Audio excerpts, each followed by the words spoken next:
Good morning বন্ধুরা, আজকে চলে এসেছি নতুন একটা রান্না নিয়ে। আজকে রান্না করব মাছের তেল দিয়ে মিক্স সবজি, বেগুন, সিম, মূলো, পেঁয়াজকলি দিয়ে একটা তরকারি করব। কড়াইতে একটু তেল দিয়ে মাছের তেলটাকে ভেজে নেব। মাছের তেলটা ছেড়ে দিয়েছি, মাছের তেলটাকে ভালো করে নুন হলুদ দিয়ে ভেজে নেব। এই দেখো, নুন হলুদ দিয়ে মাছের তেলটাকে ভালো করে দিয়ে দিচ্ছি। ভালো করে ধুয়ে পরিষ্কার করে নুন হলুদ দিয়ে ভেজে নেবে। এই তেলের মধ্যেই একটু কালো জিরা দিয়ে দেবো। একটু কালো জিরা দিয়ে মাছের তেলটা একটু ভাজা ভাজা হলে এর মধ্যে একটু কালো জিরা দিয়ে দেবো। কালো জিরা দিয়ে সবজিগুলো দিয়ে দেবো।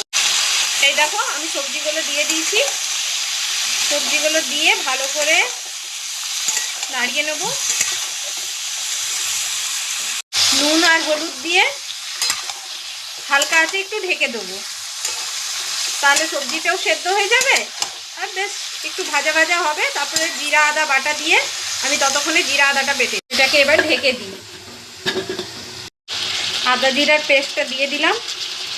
আদা জিরার পেস্টটাকে দিয়ে ভালো করে ভেজে নেব। ভালো করে ভাজার পরে এর মধ্যে একটু লঙ্কার গুঁড়ো দেবো। এটার মধ্যে একটুখানি রঙের জন্য লঙ্কার গুঁড়ো দেবো। এই দেখো, যতক্ষণ ভালো করে ভাজা হবে না তারপরে ভালো করে ভেজে তারপরে ওর মধ্যে একটু জল দিয়ে রেখে দেবো। একটা টমেটো কেটে দিয়ে দেবো। এই দেখো, তরকারিটা বেশ ভালো করে মশলার সঙ্গে ভাজা হয়ে গেছে। এবার এটার মধ্যে একটু জল দেব, জল দিয়ে ঢেকে দেবো।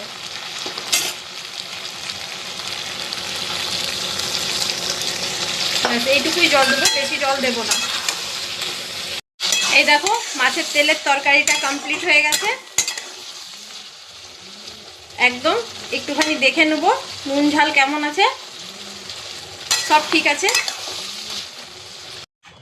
এই দেখো, মাছের তেলের তরকারি একদম রান্না হয়ে গেছে।